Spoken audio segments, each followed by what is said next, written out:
Come in, friends. The door is open. Won't you sit down? No, not there. Sit by the fire. Let the bristling flames warm you. It is chilly in here, as if the cold air of death were in the room. The door is closed. The demons are ready. Clutch your chair. You are trapped in the Chamber of Chills. All the stories we tell are true.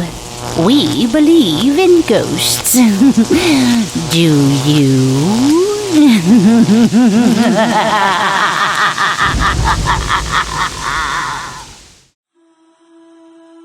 Chamber of Chills presents Flight into the Past, brought to you by Van Gorder. Is it possible to take a flight into the past? It not only is, but such flights have been recorded in the unexplained history of the world. For instance, toward the end of World War II, an American officer in France was on leave. He found an interesting old art shop in a French city and spent his time browsing around. A French man came up to him and asked him if he would be interested in original drawings. The officer said he was, and the Frenchman invited him to his chateau nearby. There, the Frenchman showed the officer exquisite drawings, prints, and etchings by the great masters. Sometime later, the officer returned to the town, and his first thought was to pay respects to the Frenchman.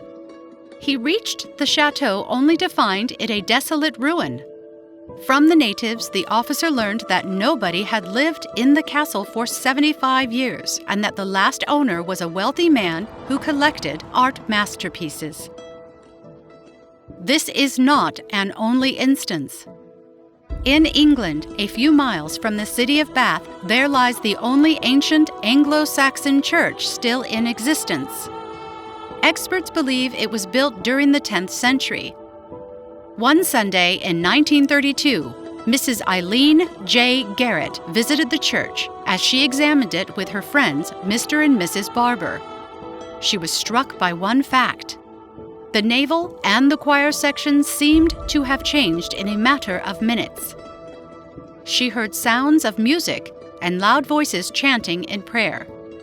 She found a spy hole and looked out into the courtyard. At that time, the little church had been surrounded by modern buildings, but instead of buildings, Mrs. Garrett saw a large courtyard filled with people. They were dressed in costumes of the 15th century, and each of them seemed miserable. Mrs. Garrett turned around. Instead of hoary church ruins, she saw she was in a well-kept church, and priests and monks were passing by, one looking at her. And suddenly, she felt something push her, and she fell and knocked her head against a stone. When she recovered consciousness, she was back in the 20th century. She had a nasty bump on the back of her head, where she had been struck by a stone that had disappeared centuries ago. She found that during the 14th and 15th centuries, there were leper colonies near the old church. They were not allowed inside the churches and said their mass outside in the courtyard. Sometimes an incident happens in a given time and at a given hour. Afterwards, it repeats itself at the given hour, regardless of the time. One such timeless place is an old house on St. Charles Avenue in New Orleans, Louisiana. The devil is said to have lived there, and he had taken a French wife.